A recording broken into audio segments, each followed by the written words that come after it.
I knew one day being a deep sea diver would come in handy. I thought it would probably be jumping into a lake to save someone's life. Turns out it's just me talking on YouTube again. Welcome back to the True Geordie YouTube channel. So like a diver talking about submarine stuff is like a footballer talking about rugby. These poor people are fucked. I'm not laughing. I am laughing a little bit. It's a very sad thing that's going on here.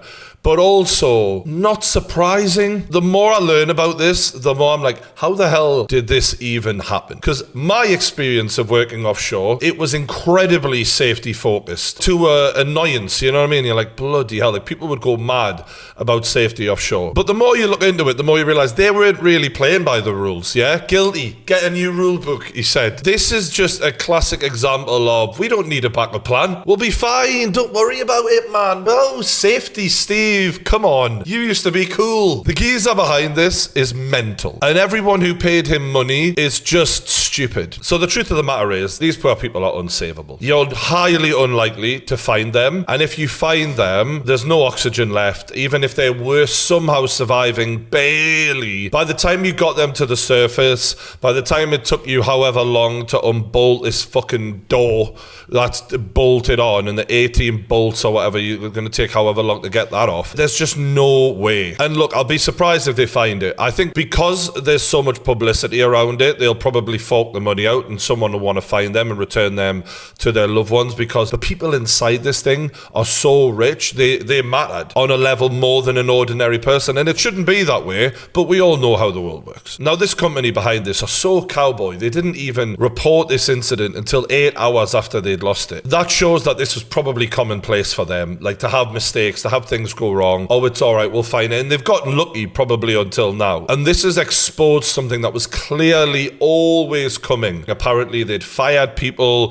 who'd questioned the safety measures. You've got all the doors bolted on, a limited amount of food and air. The fact that this thing isn't even able to ascend or descend of its own accord, you know, even if they were able to hit some sort of emergency ascent button, you wouldn't even be able to get out on the surface anyway. And the fact that it's controlled by a remote control that is a known faulty, Wi-Fi, not even a PlayStation controller level control, and it's known for dying on gamers. The irony. Everything about this, it just blows my fucking mind. I've just found this little video that explains depth on a basic level here, which is quite good. This gives you an idea of how deep these people have gone. Like you see the North Sea average there, 100 meters. That is considered a deep dive in deep sea diving. You can see the Statue of Liberty there. That's how big the Statue of Liberty is. You then got the Eiffel Tower at 300 meters. One of the biggest buildings in the world at 829 meters. And you keep going and you keep going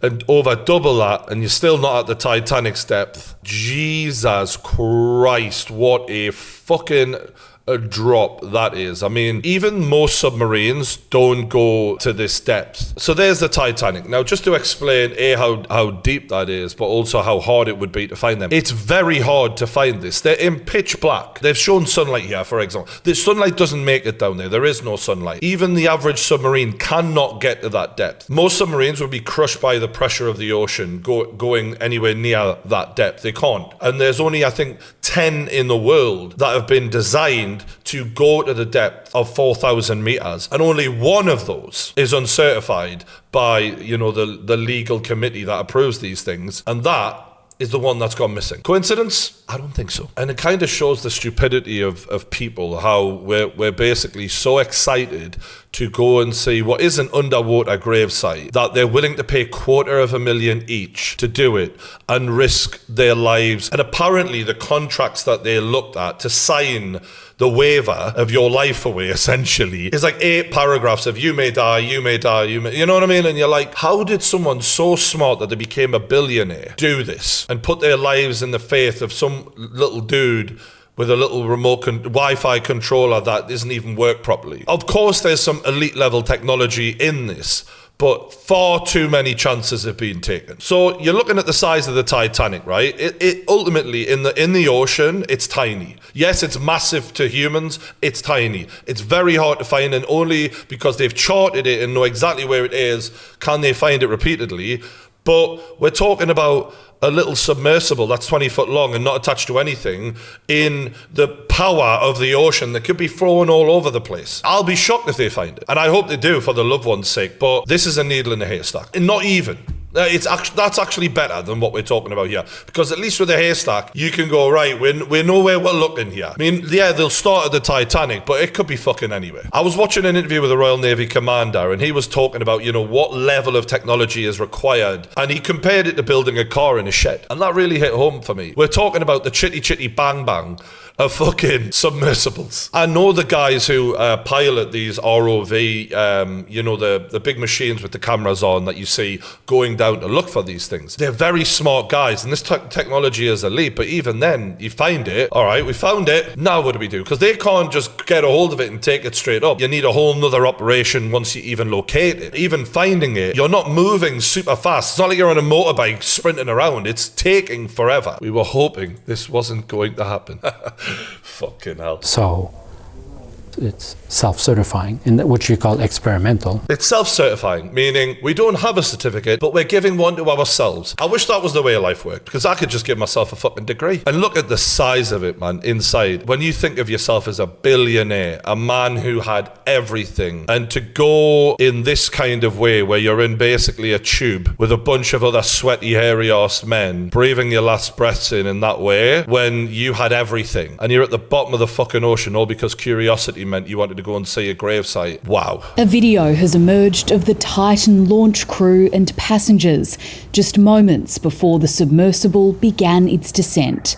This veteran French explorer, one of 5 people still missing. I've never understood this exploration bollocks. You know, when people want to climb Mount Everest or go the deepest depths, they always think it'll not be me. And I'm saying this as a former fucking diver, but equally, like, it's not the same. These people are trying to break records and do never done before type shit. You're asking for trouble, like, with that mindset, in my opinion. We are very aware of the time sensitivity around this mission.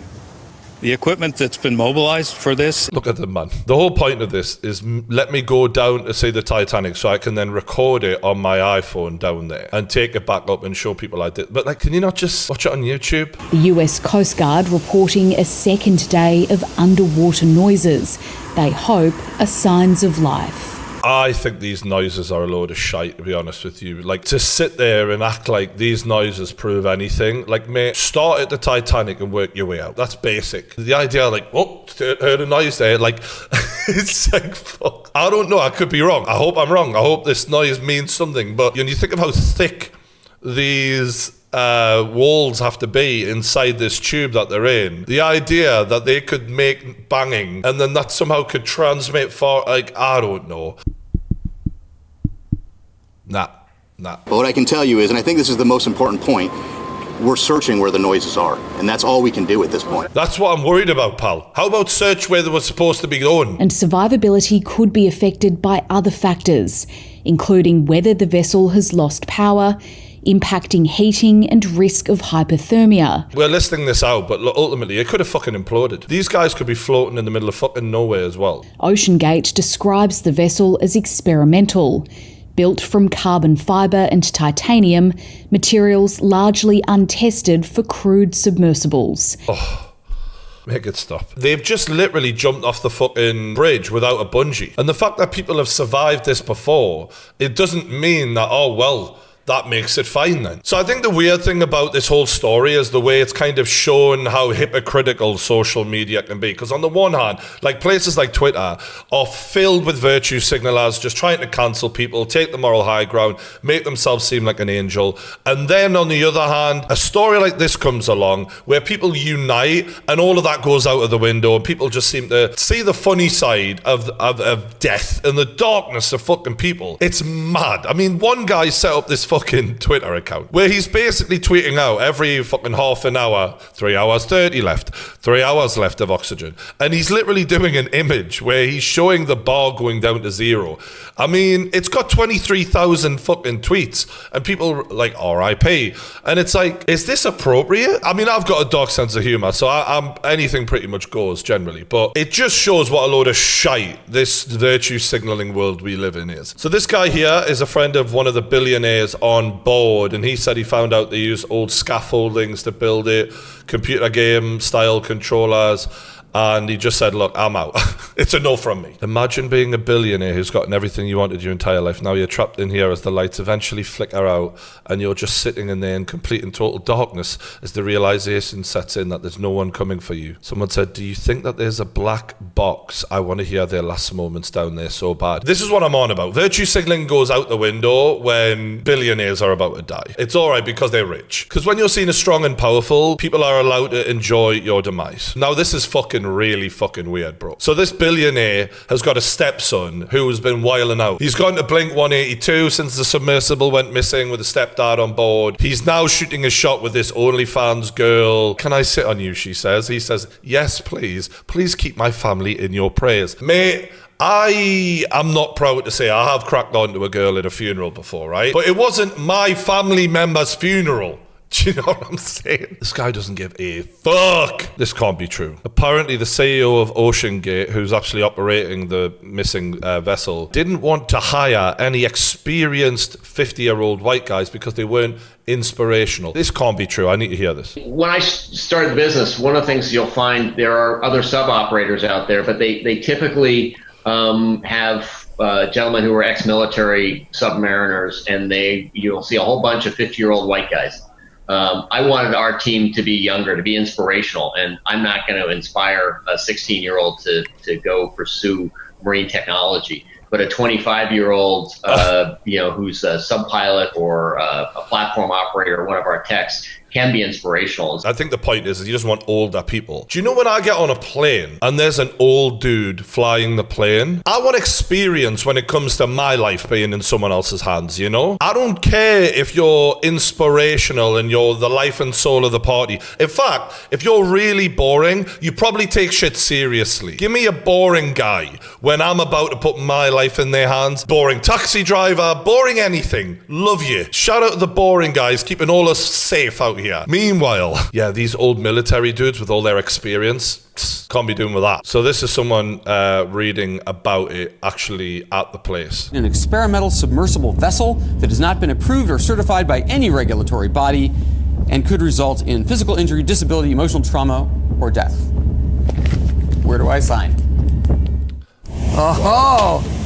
Take your shoes off, that's customary. Okay. Wow.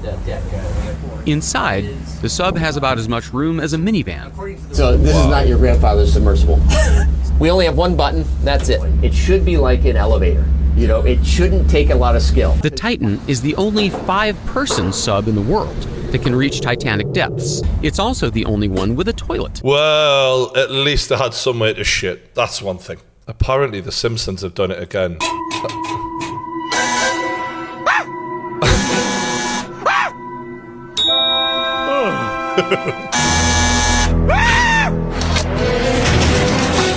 Oh, fuck me, man. It's just, oh, God. So that's it for True News this week. I'm going to leave that there. Obviously, it's a very sad story, and as much as it's been a bit of a light-hearted take on it due to how much stupidity has been involved, people's lives are, you know, involved here, and I am hoping for a miracle, but I really don't expect one, and I think that they should be being honest about this. You can see these guys in doing their bits to media, being like, well, we're going to keep on looking. They're bullshitting, and they know fine well they are. So we'll keep our fingers crossed regardless, but let me know your thoughts on this story. Stay subscribed to the True Geordie YouTube channel, like the video, and I'll see yous on the next one.